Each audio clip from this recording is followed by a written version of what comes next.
তলে তলে আপোষ হয়ে গেছে। আমেরিকার দিল্লিকে দরকার, দিল্লি আছে, আমরাও আছি। শেখ হাসিনা সবার সঙ্গে ভারসাম্য করে ফেলেছেন, আর কোনো চিন্তা নেই। বিএনপির সঙ্গে আপোষ হচ্ছে, আওয়ামী লীগের সঙ্গে নানা ধরনের কথা আমরা শুনতে পাচ্ছি। এদের হাত থেকে আমাদের দেশকে আমরা রক্ষা করবই করব, আর সেদিন খুব বেশি দূরে না।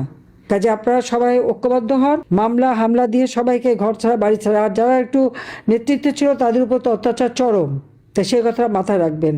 ইনশাল্লাহ জনতার জয় হবেই হবে, কারণ আমরা আমাদের শক্তি জনগণ, দেশ বিক্রি করি নাই, দেশের জনগণের পাশে আছি, জনগণের জন্যই কাজ করি।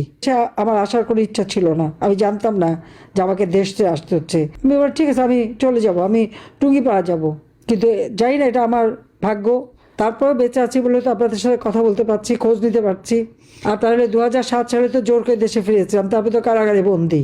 তো সেরকমই থাকতে হতো, অথবা আমাদের দুই বোনকে তো মেরেই ফেলবে, সেটাই প্ল্যান ছিল। তারপর আল্লাহ বাঁচিয়ে রেখেছে। আল্লাহ যখন বাঁচিয়ে রেখেছে, নিশ্চয়ই বাংলাদেশ আবার আপনারা ফিরে পাবেন, আবার বাংলাদেশ উন্নত হবে। আওয়ামী লীগ নিষিদ্ধ করেছে, আওয়ামী লীগ নিষিদ্ধ করবার কোনো অধিকার এই অবৈধ ক্ষমতা দখলকারীদের নাই।